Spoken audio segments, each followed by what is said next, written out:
அனைவருக்கும் வணக்கம்.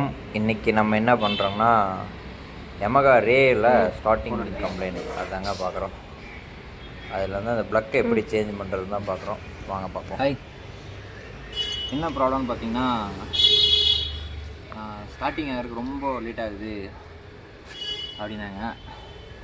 இப்போ கழட்டி பார்த்தா இங்கே பாருங்கள், ப்ளக்கு கிட்டக்க இங்கே ப்ளக்கை வந்து ஃபுல்லாக கறி அடித்து ஃபுல்லாக தேஞ்சு போச்சு. இந்த கேப் இருக்குது பார்த்தீங்களா, இந்த நடுவில் வர கேப்பு, அதில் தெரியுதுங்களா?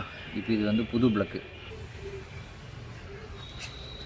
இது வந்து பழைய ப்ளக்கு, இது புது ப்ளக்கு. இது பார்த்திங்களா எப்படி இருக்குன்ட்டு, இது எப்படி இருக்குன்னு பாருங்கள்.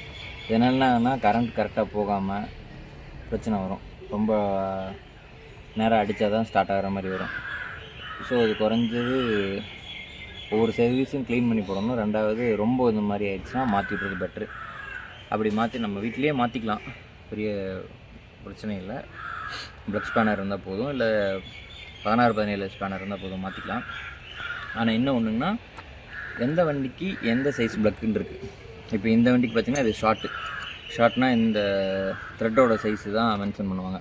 இதில் நிறையா இருக்குது, என்ஜிக்கு இருக்குது, போஸ் இருக்குது, அப்புறம் சேலஞ்ச் இருக்குது, ப்ளக்கு நிறையா இருக்குது. இரிடியம் ப்ளக்லாம் கூட இருக்குது. ஆனால் நம்மளுக்கு தகுந்த அமௌண்ட்டுக்கு தான் வந்து போட்டால் போதும். ஸோ அப்படி போடுறப்போ அந்த லென்த்து பார்த்து போடணும். இப்போ இந்த ஷார்ட் ப்ளக்குக்கு பதிலாக லென்த்து இன்னும் கொஞ்சம் லென்த்து அதிகமாக வரும். அந்த மாதிரி போட்டுட்டால் ப்ளக்கு பிஸ்டன் வந்து இடித்து உடஞ்சி போய் நிறையா செலவு வரும். ஸோ ப்ளக்கை மாற்றுறது வீட்டில் மாற்றுறது பிரச்சனை இல்லை. ஆனால் மாற்றுறப்போ கேர்ஃபுல்லாக அதோடய சைஸ் என்னங்கிறது பார்த்து மாற்றணும். ஸோ நம்ம இப்போ இதை மாற்றிடலாங்க. இப்போ உங்களுக்கு இந்த ப்ளக்கு வந்து போயிடுச்சு, புது ப்ளக் வாங்கிட்டு வந்துட்டோம். புது ப்ளக்கை மாற்றணும்.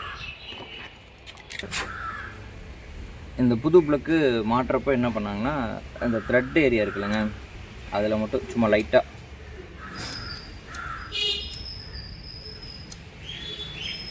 இன்ஜின் ஆயில் வந்து அப்படி போட்டுட்டோம்னா அந்த த்ரெட்டு வந்து கொஞ்சம் ஃப்ரீயாக இருக்கும். அதுக்காக தான் ஓகேங்களா, இந்த மாதிரி லைட்டாக அப்ளை பண்ணிட்டா போதும்.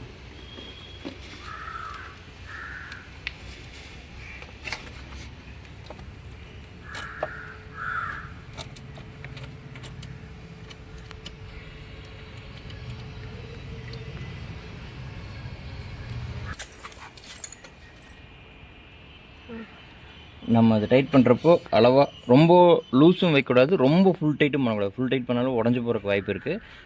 ரெண்டாவது நார்மலாக அந்த ஹேண்ட் டைட், ஓகே, இந்த அளவு இருந்தால் போதுங்க. அவ்வளோதான், டைட் பண்ணிவிட்டு இந்த ப்ளக்கு